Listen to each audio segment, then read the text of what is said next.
क्या आपने कभी सोचा है एक शांत क्षण में बैठकर कि आपके भीतर एक ऐसी शक्ति छिपी है, एक असीम संभावना का भंडार है जो आपके जीवन को पूरी तरह बदल सकती है। यह एक ऐसी शक्ति है जो आपके सपनों को हकीकत में बदल सकती है, आपकी बाधाओं को अवसरों में बदल सकती है और आपको वह व्यक्ति बना सकती है जो आप हमेशा से बनना चाहते थे। यह शक्ति आपके अपने अवचेतन मन में छुपी है, आपके विचारों, भावनाओं और विश्वासों का एक विशाल भंडार जो हर पल आपके लिए काम करता है, चुपचाप आपकी हर क्रिया, हर निर्णय और हर अनुभव को प्रभावित करता है।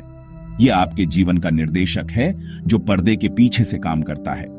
हम अक्सर बाहरी परिस्थितियों को दोष देते हैं, अपनी असफलताओं के लिए दूसरों को जिम्मेदार ठहराते हैं और मानते हैं कि हम अपनी परिस्थितियों के शिकार हैं।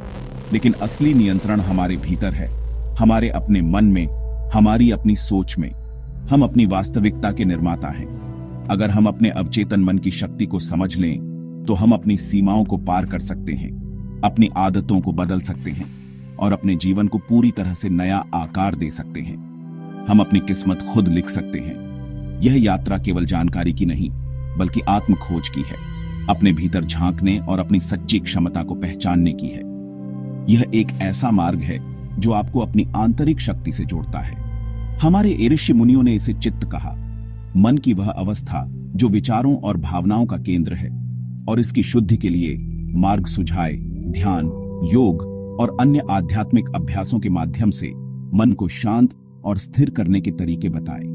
आधुनिक विज्ञान भी मानता है, वर्षों के शोध और प्रयोगों के बाद, कि हमारे 90% से अधिक निर्णय अवचेतन मन से संचालित होते हैं। हमारी आदतें, हमारी प्रतिक्रियाएं और हमारे व्यवहार सब कुछ हमारे अवचेतन मन में प्रोग्राम किए गए हैं। सवाल यह नहीं है कि यह शक्ति है या नहीं, क्योंकि यह तो निर्विवाद है। सवाल यह है कि क्या हम इसका सही उपयोग करना जानते हैं? क्या हम अपने अवचेतन मन को सकारात्मक और रचनात्मक विचारों से भर सकते हैं? इस निबंध का उद्देश्य आपको प्रेरित करना है, आपको यह याद दिलाना है कि आप कितने शक्तिशाली हैं। आप साधारण नहीं, असाधारण हैं। आपके भीतर अनंत संभावनाएं छिपी हैं और आप अपने जीवन में कुछ भी हासिल कर सकते हैं जो आप चाहते हैं। आपके भीतर सब कुछ है, बस उसे जगाने की जरूरत है। उस आंतरिक ज्योति को प्रज्वलित करने की जरूरत है जो आपको सही मार्ग दिखाएगी। तो आइए इस यात्रा पर चलें और अपने जीवन को एक सुंदर बगीचे में बदलें, जहां हर फूल खिलता है और हर फल मीठा होता है। हमारे मन के दो अद्भुत हिस्से हैं, सचेतन जो कि जागृत अवस्था में काम करता है और अवचेतन जो हमारी गहरी नींद में भी सक्रिय रहता है। ये दोनों हिस्से मिलकर हमारी सोच, भावनाओं और व्यवहार को निर्देशित करते हैं। सचेतन मन तर्क करता है, विश्लेषण करता है और निर्णय लेता है। यह हमारी जागृत बुद्धि का प्रतिनिधित्व करता है, लेकिन इसकी क्षमता सीमित है। यह केवल कुछ ही चीजों पर एक समय में ध्यान केंद्रित कर सकता है। अवचेतन मन एक विशाल अथाह महासागर की तरह है जिसकी गहराई में अनगिनत रहस्य छिपे हैं, जिसमें हमारी आदतें, भावनाएं, संचित अनुभव और बचपन से लेकर आज तक की यादें छुपी हैं। यह हमारे व्यक्तित्व का एक अभिन्न अंग है। यह कभी नहीं सोता, यह लगातार काम करता रहता है, हमारे शरीर के कार्यों को नियंत्रित करता है और हमारे सपनों को आकार देता है। सचेतन मन द्वारपाल है जो यह तय करता है कि कौन से विचार अवचेतन मन में प्रवेश करेंगे। जो विचार बार बार दोहराए जाते हैं, जिन पर हम लगातार ध्यान केंद्रित करते हैं, वही अवचेतन में प्रवेश करते हैं और हमारी वास्तविकता को आकार देते हैं। अगर आप बार बार सोचते हैं मैं यह नहीं कर सकता या मैं असफल हो जाऊंगा, तो आपका अवचेतन मन इसे सच मानकर वैसी ही परिस्थितियां बनाता है जो आपकी असफलता को सुनिश्चित करती हैं। यह आपके प्रयासों को कमजोर कर देगा। अवचेतन मन अच्छा बुरा, सही गलत नहीं जानता। वह बस आपके द्वारा दिए गए आदेशों का पालन करता है, बिना किसी सवाल के। इसलिए अपने सचेतन मन से सकारात्मक विचारों, आशावादी दृष्टिकोण और सफलता की कल्पना को ही अवचेतन में जाने दें। असली लड़ाई बाहर नहीं, दुनिया में नहीं, बल्कि हमारे मन के इन दो स्तरों, सचेतन और अवचेतन के बीच है, जिन्हें संतुलित करना सीखना है। अवचेतन मन की शक्ति का उल्लेख हमारे शास्त्रों में है। यह कोई नई अवधारणा नहीं है जिसे आधुनिक मनोविज्ञान ने खोजा है। श्रीमद् भगवद गीता में कहा गया है, सदियों पहले इस ज्ञान को अर्जुन को भगवान कृष्ण द्वारा दिया गया था, जो मन की शक्ति और उसके नियंत्रण के महत्व पर प्रकाश डालता है। मन ही मित्र है, मन ही शत्रु। इसका अर्थ है कि मन हमारी सबसे बड़ी संपत्ति या सबसे बड़ी बाधा हो सकता है। यह इस बात पर निर्भर करता है कि हम इसे कैसे प्रबंधित करते हैं।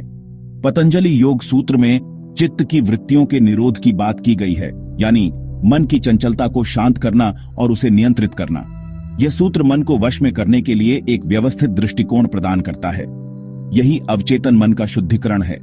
जब हम अपने विचारों और भावनाओं को शुद्ध करते हैं तो हम अपने अवचेतन मन को सकारात्मकता और शांति से भर देते हैं। योग और ध्यान से हम अपने संस्कार बदल सकते हैं, अपनी आदतों और प्रतिक्रियाओं को नया आकार दे सकते हैं। यह एक सतत प्रक्रिया है जिसमें अभ्यास और धैर्य की आवश्यकता होती है। यही असली परिवर्तन है। यह केवल बाहरी बदलाव नहीं है, बल्कि आंतरिक रूपांतरण है जो हमारे जीवन को पूरी तरह से बदल देता है। आधुनिक विज्ञान भी इस बात को मानता है।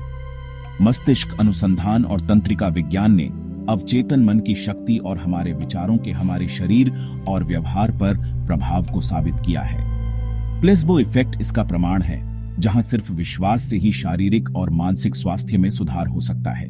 यह दर्शाता है कि मन और शरीर कितने गहरे जुड़े हुए हैं। विश्वास से शरीर में बदलाव आते हैं। सकारात्मक विचार और दृढ़ विश्वास हमारे शरीर की प्राकृतिक उपचार क्षमताओं को बढ़ा सकते हैं। जब हम किसी चीज की कल्पना करते हैं तो हम अपने मस्तिष्क को उस अनुभव के लिए तैयार करते हैं। तो मस्तिष्क में वही बदलाव होते हैं, वही न्यूरल पाथवे सक्रिय होते हैं जो उस काम को असल में करते समय होते हैं। जैसे असल में करते समय कल्पना और वास्तविकता के बीच की रेखा धुंधली हो जाती है और हमारा अवचेतन मन उस कल्पना को वास्तविकता बनाने के लिए काम करता है। एथलीट और कलाकार दोनों ही इस शक्ति का उपयोग करते हैं। सफलता की कल्पना कर अपने अवचेतन को प्रशिक्षित करते हैं। वे अपने मन में सफलता का पूर्वाभ्यास करते हैं, जिससे वास्तविक प्रदर्शन में सुधार होता है। विज्ञान और शास्त्र दोनों कहते हैं कि मन की शक्ति असीम है और इसका उपयोग हमारे जीवन को बेहतर बनाने के लिए किया जा सकता है। असली शक्ति आपके भीतर है। इसे पहचानें, इसे प्रशिक्षित करें और अपने जीवन को रूपांतरित करें। अवचेतन मन एक उपजाऊ भूमि है। जो विचार आप बोते हैं वही फल मिलते हैं।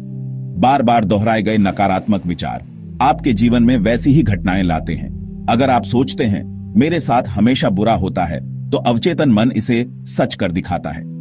वहीं सकारात्मक विचार जैसे मैं स्वस्थ हूं, सफल हूं, आपके जीवन में सकारात्मक बदलाव लाते हैं। अवचेतन मन आपको सही दिशा में प्रेरित करता है अगर आप उसे सही निर्देश दें। विचार ऊर्जा है। यह आपके जीवन की परिस्थितियों को आकर्षित करती है।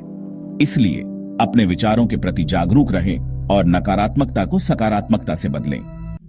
हिंदू दर्शन में मन को साधने के लिए ध्यान, मंत्र और संस्कार जैसी तकनीकें दी गई हैं। ध्यान का अर्थ है अपने विचारों को देखना बिना उनसे उलझे। इससे अवचेतन मन के द्वार खुलते हैं। मंत्रों का जप विशेष ध्वनि कंपन के जरिए अवचेतन मन को सकारात्मक ऊर्जा से भरता है।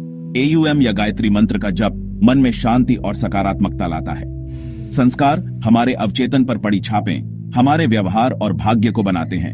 पूजा, सेवा, स्वाध्याय जैसे कर्म हमारे चित्त को शुद्ध करते हैं। हिंदू जीवन पद्धति हमें सिखाती है हम अपने जीवन के निर्माता हैं, दर्शक नहीं। अवचेतन मन को जगाने के लिए 4 सरल उपाय अपनाएं। पहला, सकारात्मक आत्म संवाद। खुद से प्रेमपूर्ण भाषा में बात करें। दूसरा, विजुअलाइजेशन। अपने लक्ष्य को मन में चित्रित करें जैसे वह पूरा हो चुका है। तीसरा, ध्यान। रोज 10-15 मिनट शांत बैठें और सांसों पर ध्यान दें। ध्यान के बाद सकारात्मक कथन दोहराएं या विजुअलाइजेशन करें। चौथा, सकारात्मक कथनों एफर्मेशंस का प्रयोग। इन्हें लिखें और दिन में कई बार दोहराएं। निरंतर अभ्यास से ये उपाय आपके अवचेतन मन को सकारात्मक दिशा देंगे। आपका भविष्य आपके मन की गहराइयों में लिखा जा रहा है, न कि बाहरी दुनिया में। आपके अवचेतन मन के विश्वास ही आपका भाग्य बनाते हैं और आप इन्हें बदल सकते हैं। आज बोए गए सकारात्मक बीज कल मीठे फल देंगे। नकारात्मकता को हटाएं, आशा और विश्वास को अपनाएं। निर्णय लें कि आप अपने मन के स्वामी बनेंगे, न कि गुलाम। यह यात्रा अनुशासन मांगती है, लेकिन सबसे सार्थक है। हर सुबह कृतज्ञता के साथ उठें, हर रात सफलता की कल्पना करें। याद रखें, मन जीते जग जीत। अपनी आंतरिक शक्ति को पहचानें और अपने भाग्य का निर्माण करें।